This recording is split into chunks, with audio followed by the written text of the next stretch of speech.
సీతాదేవి హనుమంతుని ఇలా అరచేతిలో పెట్టుకొని చూసిందండి. అందరికీ నమస్కారం.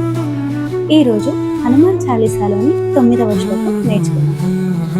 సూక్ష్మ రూప ధరి సియహి దిఖావా, వికట రూప ధరి లంక జరావా.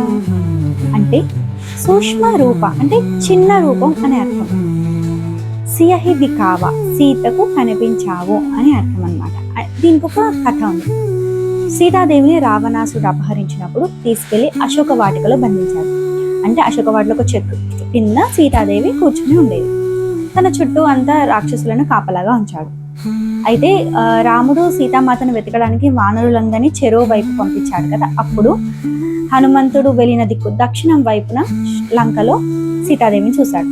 రాముడు కేవలం సీతాదేవిని చూసి రమ్మన్నాడు. కాబట్టి హనుమంతుడు కేవలం సీతామాతను సందర్శించి రాముడి కుశలవార్తను ఆమెకు అందజేయడానికి సూక్ష్మ రూపం చిన్నగా మారాడు. అంటే ఒక చీమ కన్నా కొంచెం పెద్ద సైజు. సీతాదేవి హనుమంతుని ఇలా అరచేతిలో పెట్టుకొని చూసిందంట. అంత చిన్నగా మారి సీతాదేవితో మాట్లాడాడు హనుమంతుడు. ఆ తర్వాత అక్కడ సీతాదేవితో మాట్లాడాక రావణాసుడు అక్కడికి వచ్చి వెళ్ళాడనమాట. అదంతా సంభాషణ విన్న హనుమంతుడు రాక్షసులు ఇలా చేస్తున్నారని అశోక వాటికంతా చిందరవందర చేసి చెట్లన్నీ పాడు చేస్తాడు. అయితే అప్పుడు అక్కడ ఉన్న రాక్షసులందరూ హనుమంతుడిని పట్టుకుని సభకు తీసుకుని వెళ్తారు.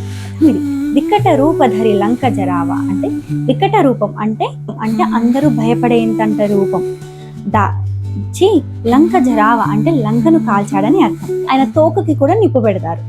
అది భరించలేని హనుమంతుడు అదే తోకతో మొత్తం లంకను కాల్చివేస్తాడు.